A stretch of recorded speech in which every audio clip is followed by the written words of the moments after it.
This is a Sales Geek Academia to Business Translation production.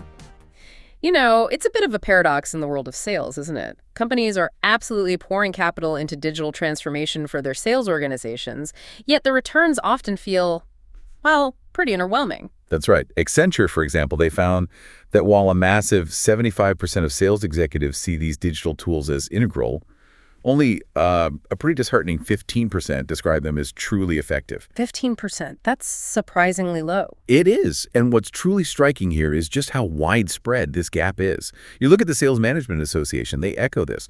Only about 42% of companies genuinely have a data-driven culture. Only 42%, wow. Yeah, and get this. On average, businesses only analyze a tiny 12% of the customer data they actually collect. 12%, that's almost nothing. It's an enormous missed opportunity. And on top of that, 68% admit they underinvest in sales reporting and analytics technology. Even stuff like social selling, which seems quite established now, is still largely underutilized. Huh. It's almost as if everyone knows they should be doing it, but the actual how is still, well, incredibly fuzzy. I read one sales manager even told the researchers that digitalization in his company looks like a random and incremental process. Exactly. No real overarching strategy, just a lot of trial and error, it seems. And that's precisely why we're doing this deep dive for you, the sales leader listening in.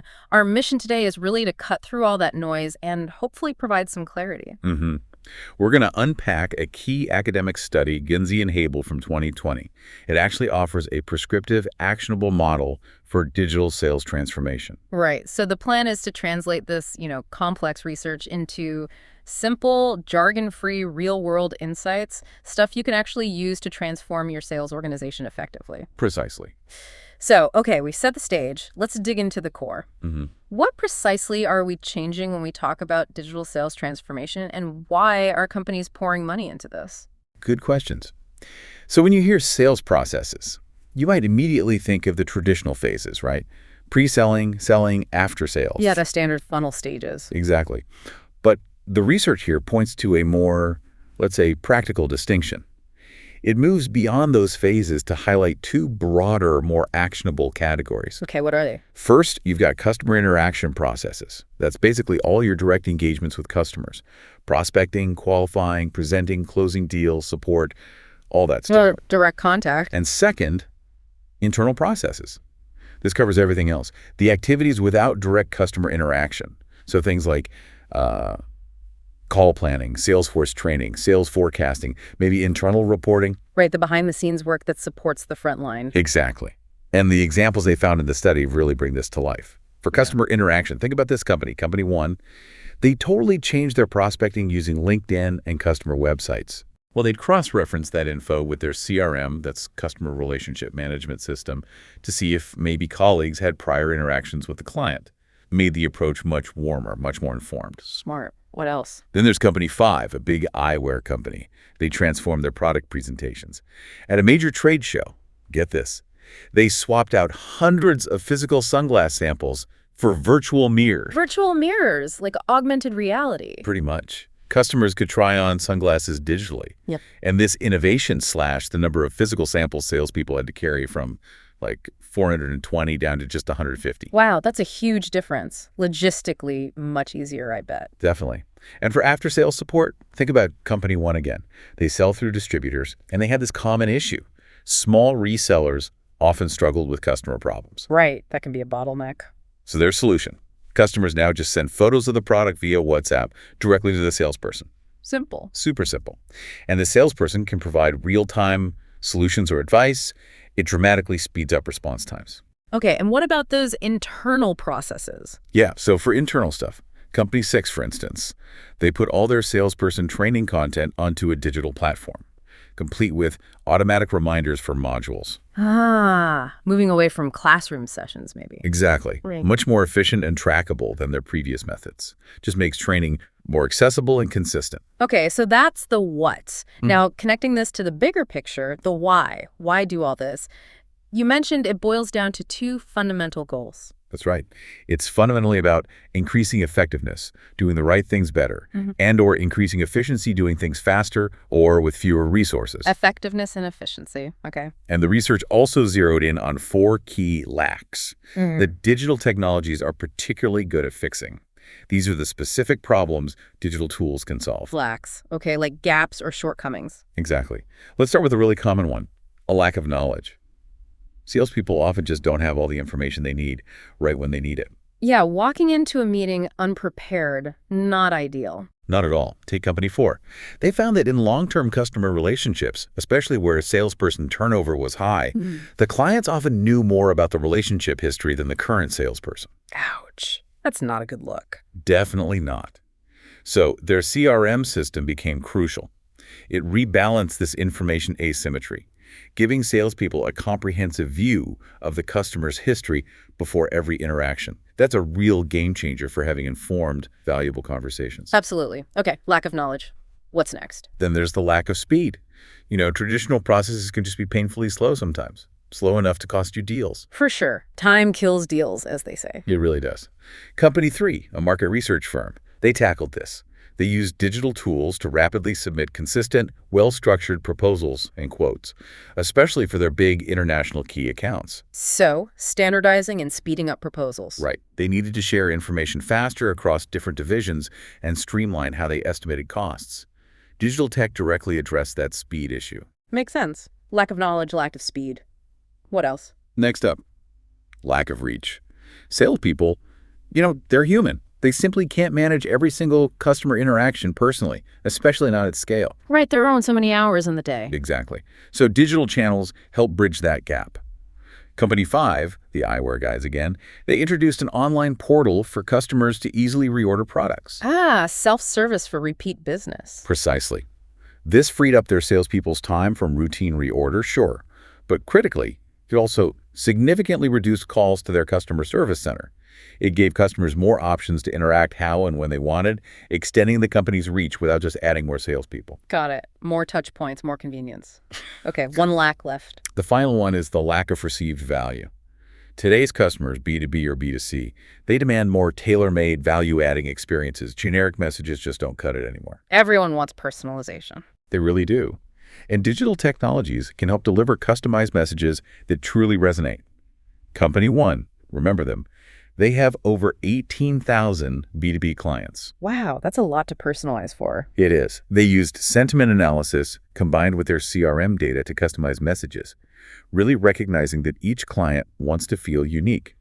This helps ensure salespeople deliver insights or offers that customers can't just find on a generic website.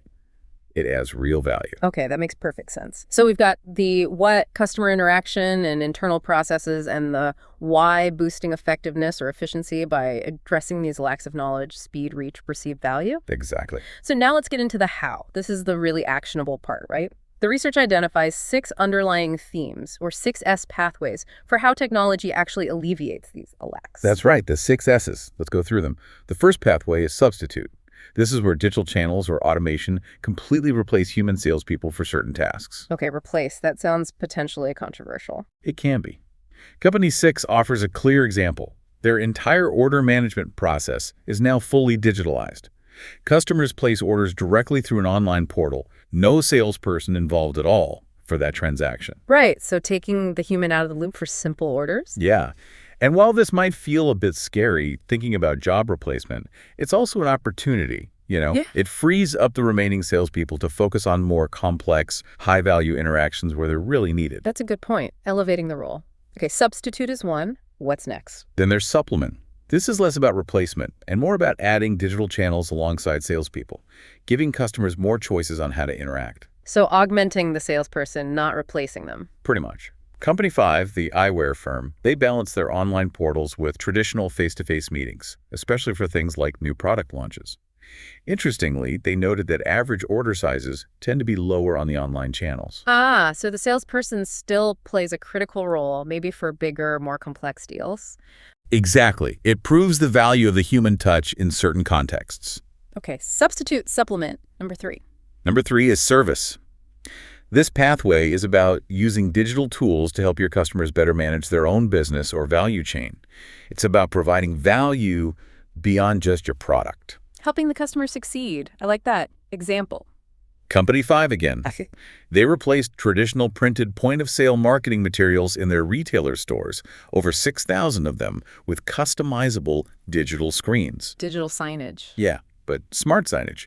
It allowed the retailers to tailor the content based on local trends or even the specific types of shoppers they had in the store at certain times. Yeah. So Hilti wasn't just selling in products, they were actively helping their customers sell out more effectively. That's a brilliant strategic move. Really adds value. Okay, what's the fourth S? Fourth is simplify, using digital tech to streamline activities, making things easier for both customers and salespeople, which naturally boosts efficiency. Simplify. Makes sense. Think about Company 4. They're in the construction supply business. They use e-commerce specifically for order collection from a really geographically dispersed customer base. Lots of small orders from remote sites. Right, saving travel time for simple order taking. Exactly. It freed up their salespeople from that basic, time-consuming task. This allowed them to focus their energy on more value-adding, consultative selling for the complex solutions, the stuff customers wouldn't just buy with a click online. The carrots on the high-value stuff. Got it. 2 S's left. Yep. Number 5 is support. This is all about digitally enabling your own sales force, giving them the tools they need to be better at their jobs. Like better CRM access or... Could be CRM, could be customized sales content, digital training programs. Company 2, a pharmaceutical company, they equip their salespeople with an iPad tool. This tool actually suggests the most appropriate follow-up email from a bank of, like, 37 different options. Wow, tailored email suggestions. Yeah, personalized based on the specific customer profile and the type of visit they just had. It significantly supports the salesperson's ability to communicate effectively and efficiently. Takes the guesswork out. That's very practical support. Okay, the final S. The last one is share.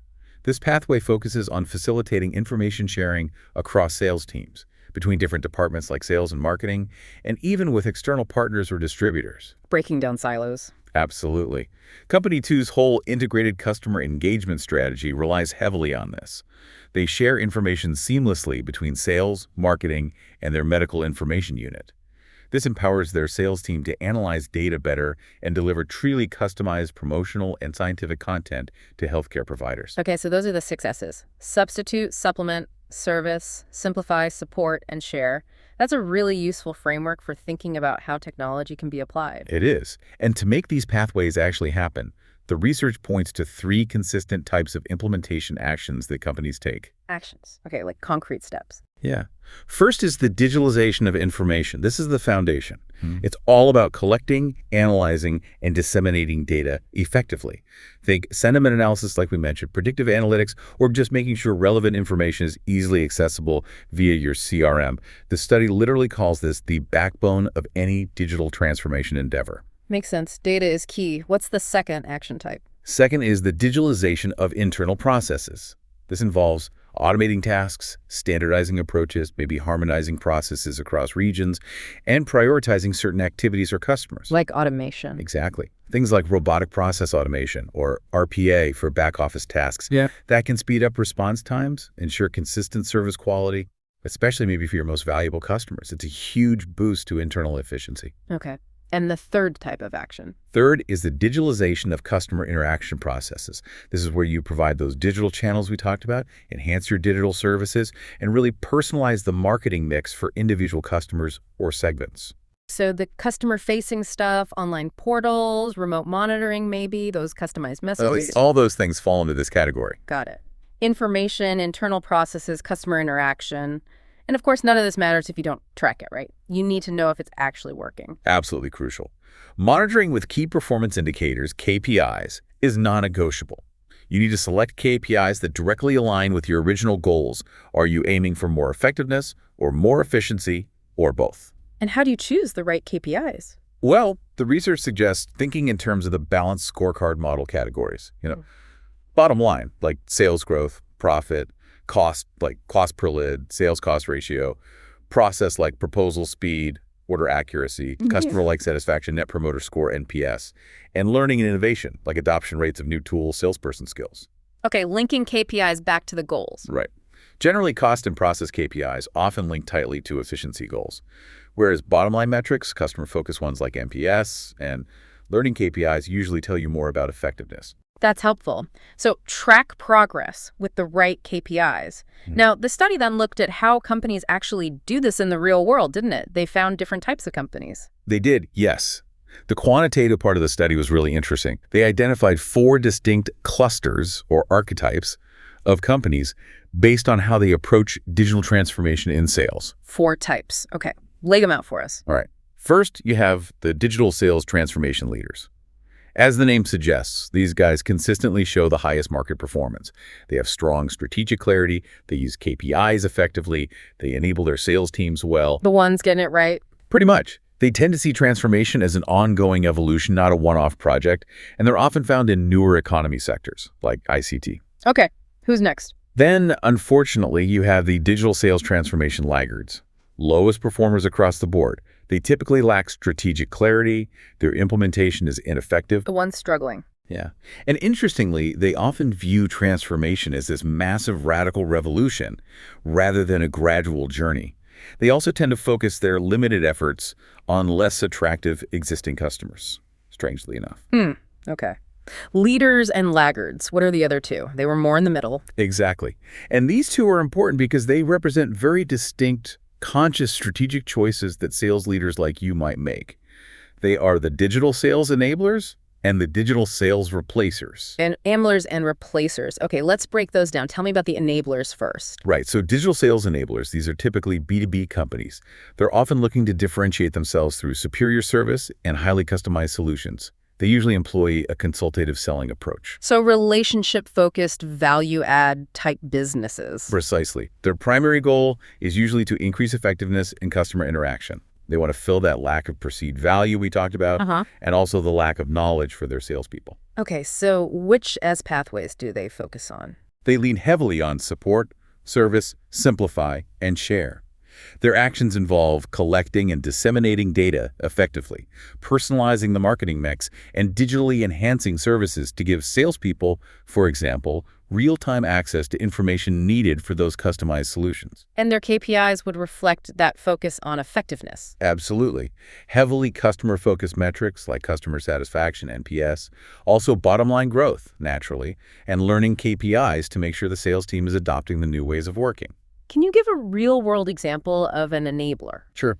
The study highlights Hilltie, the construction tool and fastening supplier. They launched a system called OnTrack. It's basically GPS asset management software for tools and equipment on a job site. Okay, helping construction companies track their stuff. Exactly. But Hilltie salespeople leverage technologies like this to become more like knowledge brokers for their customers.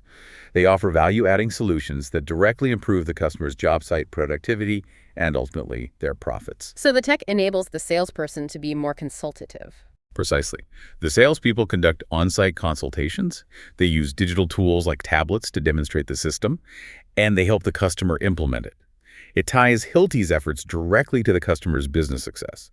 That's classic enabling. Got it. Okay, so that's the enabler strategy. What about the other intermediate group, the replacers? Right, the digital sales replacers. These tend to be primarily B2C companies. They often operate in data-rich environments where factors like brand recognition and price are really key drivers. In these contexts, the need for human salespeople might be reduced in certain areas. So maybe more transactional environments. Often, yes. Their main goal is usually to increase efficiency, both in their internal processes and in customer interactions. They're trying to fill a lack of speed or a lack of reach. Efficiency-driven. So which S pathways do they use? They focus much more on substitute and supplement. Their actions include things like automating processes, providing digital self-service channels, prioritizing certain processes for automation, and heavily acquiring and analyzing big data to drive those automated interactions. And I guess their KPIs reflect that efficiency focus. Exactly. Predominantly cost-based KPIs, cost per transaction, cost savings, and process-focused KPIs, speed of service, channel usage rates. Okay, can you give an example of a replacer strategy in action? Allianz, the huge insurance company, provides a great illustration with their Allianz One initiative. They introduced a self-service configuration tool online. This tool largely replaced insurance agents for quoting simpler, more commoditized insurance products. Taking the agent out of the loop for standard quotes. Right. It uses big data and CRM profiling to offer a fast quotation process. It drastically cuts down on the number of complex questions customers or agents used to have to answer, saving significant time and cost. The study notes how it dramatically simplified what was once an incredibly cumbersome quoting process for agents dealing with those standard products. Makes sense for standardized products, but do agents still play a role? Oh, absolutely. It's important to remember this. Even for these replacer companies, agents typically still handle the more complex products, things like life insurance, health insurance, complex business policies. So it's about strategic substitution where it makes the most sense for efficiency, not necessarily wholesale replacement across the board. Right, it's nuanced, not just replacing everyone. Okay, these archetypes, leaders, laggards, enablers, replacers, are really insightful. They show there isn't just one way to do digital transformation in sales. Exactly.